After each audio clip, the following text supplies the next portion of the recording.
attorney at law. Do you have what it takes to be a border bowl cheerleader? We're looking for the area's best high school seniors. Tryouts for Team Georgia will be held on Sunday, September 15th. Register now at WJBF.com/cheer. Get the latest video in one click at WJBF.com. The Live 5 for 6 mobile app. Download it today. The last few days of August will be feeling like August with hot and humid conditions. Staying sunny and dry for now, but then as we go into Labor Day weekend, finally some rain chances, and those rain chances increase next week with a cool down. All those details coming up. Right now on News Channel 6 at 6, the credit card controversy rolls on in the Augusta mayor's office. How some city leaders want to end the saga as Your News at 6 starts now. Live from Television Park, this is WJBF News Channel 6 at 6. Good evening, everybody. I'm Brad Means. Thanks so much for joining us. Jenny is off tonight. Coverage you can count on begins with some progress when it comes to the credit card controversy in the Augusta mayor's office. The mayor has used his personal credit card for city business to avoid having to deal with Augusta's $500 a day limit. That's the policy. The mayor waiting to be reimbursed while commissioners try to come up with a new policy. George Escala has more. It has some Augusta leaders fed up. Weeks of talk about the mayor's credit card use. I'm getting tired of hearing it, personally. I mean, this has been going up now. I mean, what, put it on the agenda on finance 3 times? The mayor looking to be reimbursed a little more than $40,000 for using his personal credit card for city business. The mayor wanting to avoid a $500 a day limit unless a city finance official signs off on it. There's not a mayor in the state of Georgia that has a $500 limit and has to ask for subordinate for approval. The Finance Committee approving a recommendation to reimburse the mayor, but have him take a city credit card with the $500 a day limit and wait while staff comes back with a recommendation on a higher amount. How to move forward and what it looks like. Mayor definitely needs to be using a city credit card and operating under the city policy. The staff is going to come back to work out a policy change for an additional limit. Do I think that that's the best route? Absolutely not. I think that the policies are in place for a reason and the mayor should follow them. The mayor supports no daily limit for the credit card and a $15,000 a month limit, calling the whole issue embarrassing. There is no policy that mandated that I take a credit card, nor would I take one with having to ask for approval to spend $502. I wouldn't do that. But next week, the full commission could vote to mandate it. In Augusta, George Escala, WJBF, News Channel 6. It is time now for our first check of our weather. Chief Meteorologist Jenna Petracci joining us. It is hot in the commission chambers, and it's hot outside these days, Jenna. I like that, Brad. Yeah, it is hot for sure. The temperatures are back into the low 90s after that brief cool down we had last week. And right now on our Terry Lambert Hyundai Skyview cam into North Augusta, the Green Jackets are playing the Columbia Fireflies. 2 games tonight. It's a doubleheader. First game started at 5:05. The baseball will continue throughout the evening with temperatures staying hot for now, but then eventually cooling down just a little bit tonight. 92 right now in Augusta, 94 in Thompson, 91 in McCormick. Louisville, you're also at 94, 92 in Swainsboro, 94 in Wrightsville, and 95 in Lincolnton. So you can see the temperatures are very consistent today. All of us above that 89-degree mark. Dew points are anywhere from the low 60s down into the low 70s. So we do have this drier air mass in some of our northwestern counties, but the more muggy and humid air anywhere from around Bamberg down to Sylvania, where the heat index is in the upper 90s to around 100, as your feels like in Sylvania. The winds are coming in from the east, 9 miles per hour in Aiken. Pretty calm winds down towards the south, just 6 miles per hour in Swainsboro. Overall, pretty quiet weather with just some fair weather, cumulus clouds. no rain nearby. And as we zoom out here, you can see we still have high pressure overhead. That's acting as the heat dome. And also we have this trough of low pressure that's developed, and that will increase our humidity for Wednesday and Thursday. Tomorrow morning, patchy fog possible once again. Otherwise, mostly sunny skies. Temperatures in the low 70s to start the day. So big difference from the upper 50s we had last week. But it's possible that we could have another cool down next week. I'll have all those details with a look at the 10-day forecast coming up. But back to you, Brad. All right, Jenna, thanks. More than 300 luxury apartments set to open right next to SRP Park in the not-too-distant future. News Channel 6's Bria Smith live now at the site. And Bria, if everything goes okay, they'll break ground next month. That's right, Brad. Well, contractors say that they plan on building 315 luxury apartment units, and that development will feature 3 separate buildings, all on Railroad Avenue. A 3-story building with 58 units, a 4-story building with 10 units, and a 5-story structure with 85 units will sit in the mix of the village. Plans also include 2 clubhouses and a resort-style pool. This is a good area for young couples that are young professionals or whatever you're doing to raise a family. It's also a great area for people to retire to. It's great and walkable. There's several restaurants down through here that are pretty good. One's a little bit fancier than the other, but you got Southbound, Brinkley's. You got a few shops down here. It's just an up-and-coming area. I think eventually it'll look something a little bit like Charleston, how their architecture's a little bit like this. Now, there's still no word on how much rent will be for these apartments, but contractors say they will be market rate. For now, reporting live in North Augusta, Bria Smith, WJBF, News Channel 6. Well, ribbon cutting in Riverside Village today, not too far from where Bria just was. This was for the Sharon Jones Amphitheater and its new additions. The event space now has more bathrooms, a green room for performers, and more seating. Mighty nice.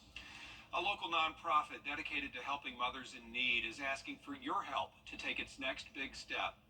Prepare for Babies helps new moms and their infants. It's a faith-based organization, and they want to buy a property with a house and a cottage on it in Columbia County. It could house 6 moms and their little ones. There are donors that would finance the maternity home if Prepare for Babies takes care of the $170,000 down payment. We have done all of the foundational work, all of the lead work. So the only thing that stands between us housing up to 6 moms and babies at a time in this home and giving them, hope for a better future, the only thing that stands in the way right now is that down payment of $170,000. The deadline to raise that $170,000 and make an offer is October 1st. Otherwise, the property is going to go off the market. For more information about the organization and how you can donate, just go to WJBF.com. The Democratic Party of Georgia now challenging recent changes to... Coming up, a Utah mother on trial for her husband's murder. Why a judge decided to move forward with the case. And it's a hot end to the month, staying dry for now, but next week it looks like we will be entering a cooler and wetter pattern. More details coming up. Truck accidents are devastating. You need help and you need answers. We'll get you both as quickly as possible. Welcome back, everybody. A Utah judge deciding there is enough evidence to charge a woman for her husband's death. Melissa Adon has the story. A Utah judge ruling that Corey Richens should stand trial in her husband's murder. Prosecutors allege the 34-year-old mom first tried to murder her husband, Eric Richens, by poisoning his sandwich. And when that failed, a month later, she allegedly poisoned his drink with fentanyl, killing him inside their home near Park City. Richens is facing charges of aggravated murder, drug, and various fraud charges. The defense cross-examining a detective in the case about whether any fentanyl was found in the family's home on the day of Eric's death. Were any illegal drugs found in the home that night? That I don't believe so. So no fentanyl was found in the home? Nothing more. The prosecution today arguing that Richens was planning a future with her lover, revealed in a series of deleted text messages. The defendant lamented to her paramour, life would be so perfect. And then 2 weeks later, she assured her paramour, Life is going to be different. I promise. Hang in there until Friday. On Friday, Eric Richens was dead. Last November, Corey's mother and brother sat down with ABC News, asserting their belief that Eric's death was accidental. I do not believe in my heart Corey could ever not just kill Eric, but kill anything or anyone. She loves her boys way too much to take their father away from them. Richens' family says the children's grief book she published was taken off Amazon and is no longer being sold. Richens pleaded not guilty to the 11 charges she's facing. The trial is set for spring of next year. Melissa Don, ABC News, Los Angeles. It is time now for another check of our weather. Jenna rejoining us. Yeah, well, the temperatures are heating up, Brad, and so are the tropics. We do have an area that we're watching, possible low-pressure development that could become tropical. I'll have more details on the forecast when we return. This is Greg Howe.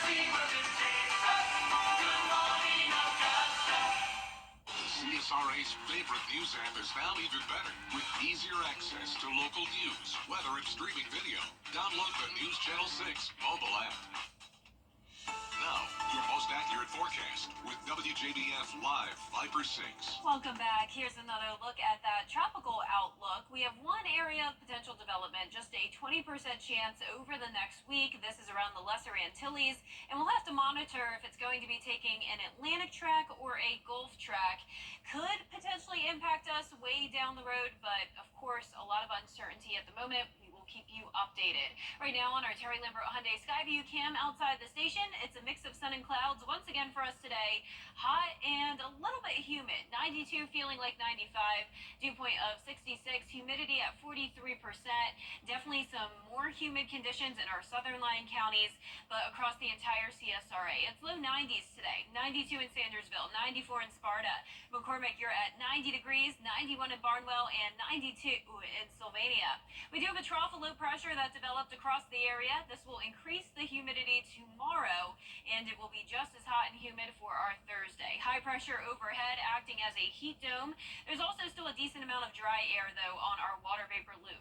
For Wednesday morning, patchy fog possible with temperatures going down to around 70 degrees, heating up to 94 in the afternoon, a mostly sunny and dry day. Heat index topping off at 104 for both your Wednesday and Thursday, down to 100 by Friday. And then by Labor Day weekend, it's going to be feeling very seasonable with temperatures right at average, 93 each day. The difference is the rain chances starting out at just 20% Saturday, increasing to 30 on Sunday, and then 40 for Labor Day. And I have increased the rain chances even after that. On September 1st, just that 30% chance. So it does look like the month of August will be ending on a pretty dry note. So our total rainfall for the month is well below normal. Typically, we have around 4.5. We're still below 3. And of course, our southern counties from Debbie earlier in the month did get a lot more rain than this. These stats are from Augusta Bush Field, but it does look like places like Augusta will get a lot more rain on Tuesday, and then that will continue into the middle of next week. All the rain and the cloud cover will also come with some cooler temperatures. So in the meantime, we're anywhere from around 93 to 96, then a big drop off down to 86 for Tuesday, back to how it was last week. So we are definitely on a roller coaster ride of temperatures. This upper level pattern really helps tell the story here. For now, we have this dome of high pressure across the Midwest and the Southeast. This stays in effect through Friday. Then that starts to go away, and temperatures will be seasonable throughout the weekend, continuing into Monday. And then we have a dip in the jet stream, and all of this cooler air will filter in, and this could stick around pretty much all of next week. Now, of course, that could still change, but that's the forecast as of now, and we'll keep you updated on that as well. Low 70s tonight, highs tomorrow will be in the mid-90s, above average in that 10-day forecast, showing mostly sunny skies tomorrow and Thursday. A little bit more cloud cover into the weekend with those slight rain chances and higher rain chances throughout the middle of next week. Cloudy and much cooler, 83 next Wednesday. Now, congratulations to today's umbrella winner. That is Antoria Coleman from Waynesboro. In Toria, you can pick up your Viper 6 umbrella here at the station and sign up to win yours on WJBF.com. All right, thanks a lot, Jenna. We appreciate that. Still ahead, Clemson getting set to open its football season against top-ranked Georgia. And a local fighter showcasing his skills for the Dana White himself out in Las Vegas in sports. Hey, CSRA. Please choose the way. What you can choose your weather app. Go with the most accurate and most trusted. The Live Fighter 6 mobile app. Download it today. Now, WJBF sports coverage you can count on. Tonight is a huge night for a local MMA fighter who will be fighting in Las Vegas in front of Dana White in the hopes of becoming a signed UFC fighter. Augusta native Malcolm the Machine Wellmaker is currently undefeated now with 7 wins under his belt, but he's preparing for the biggest fight of his life, the Contender Series for Dana White.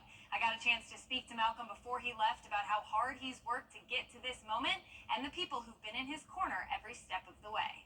So I'll be fighting in Vegas in front of Dana White for Dana White's Contender Series on August 27th. And this is an opportunity to where if I win this fight and I get Dana White's approval, I'll be a signed UFC athlete the next day. So it's a huge opportunity. It's a big blessing, and we've been working towards this day in and day out for the past 7 or some odd years. So it's incredible. You know, having a gym like I have that's an actual family and not just training partners means the world, because, you know, for the time and years on end that I've been training so hard alongside work, alongside everything else that I've had to balance, it's so much easier when you got a group of guys that you love, that are going to help support you, that's going to listen to you when you need to be heard, and going to give you all the tools you need to succeed. So I've been blessed to have the people around me that I do. Malcolm's friends and the Augusta MMA community are having a watch party this evening for the fight. We'll have highlights from the celebration later on. In golf, saying that Scottie Scheffler dominated this season might be an understatement. As we near the start of the Tour Championship on Thursday, the world's #1 ranked golfer was asked about this tournament, and he said he feels that it might not be reflective of a season-long race. If you want to just have a player that's playing the best at the end of the year, I think that the playoffs will definitely identify that player. In terms of the season-long race, it's not always going to be the guy that plays the best the whole season. It's going to be the guy that plays the best in these playoff events, and that's really what you're identifying, is the guy that plays the best in these last 3 events. Scheffler is atop the FedEx Cup standing, so he'll start round 1 at 10 under par. He's paired with Xander Schauffele. The duo tee off at 2 p.m. on Thursday. Well, college football season opens this weekend, and in Athens, the Georgia Bulldogs will host Clemson for their first matchup since 2021. Clemson head coach Dabo Swinney spoke to the media on Tuesday about how important this game is and how much his team is looking forward to it. Certainly going to be a huge challenge, and playing a game like this is usually, you only get opportunities like this in the postseason, in the playoffs, in a national championship, but this just happened to be on our schedule. So it's a great opportunity to play the best team in the country. Not a lot of room for error with these guys, and a good kicker, punter, dangerous in the return game. So again, that's why they're the #1 team in the country, and you gotta play well right out of the gate to have a chance to win a game like this. Kickoff is at noon on Saturday, and you can catch all the action right here as we begin our SEC coverage on ABC. And speaking of football, it's time to vote for our Football Friday Night Player of the Week. This week's nominees are Hepzibah's Briante Bird, Greenbrier's Braden Stevens, North Augusta's Corey Tillman, and South Aiken's Javon Edwards. The poll is on WJBF.com. You can vote once a day until Friday at 11 p.m. The winner will be announced during our Football Friday Night show, so be sure to get your vote in as we pick our Football Friday Night Player of the Week. Can't wait for that, Kira. Thank you. So much in sports. We'll be right back. I'm Leanna. This is my new home. After running through college, buying a home was the right option for me. Security Federal made it so easy. They handled everything on the financing side. I had all the time I needed to just focus on buying the house, finding the house. Buying a home has always been a goal of mine, and I'm really thankful to Security Federal for making that possible. I will make it a ration. I will fight to give money back to working and middle-class Americans. Responsible for the content of this ad. It's the rooms to go Labor Day sale. So kick off the season in style. The perfect time to bring home fresh new pieces. Comfortable new packages. Beautiful furniture for every space. Summer is over. It's your home ready for fall. Shop online or in store and save big with amazing sale prices that make anything possible. Make sure your home is ready for you. It's the Rooms to Go Labor Day sale going on now. Want a $50 gift card? Talk to my...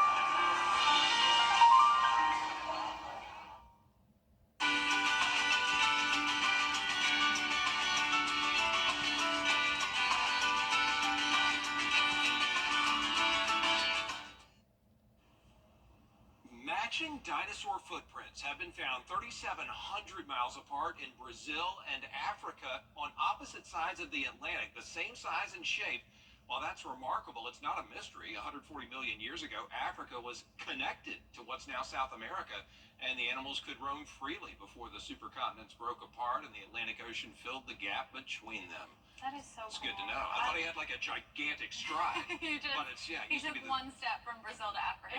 It's a big dinosaur, Brad. Did you see any dino footprints in Africa? I did not see any dino footprints. I saw a lot of cool animals, but no dinosaurs. I love dinosaurs. I want to see a real one. It's never going to happen to me. Anyways, well, hot rest of the week. Cooler next week. All right, Jenna, thanks, and thank you all for watching. We appreciate it. Back at 11. Have a great night.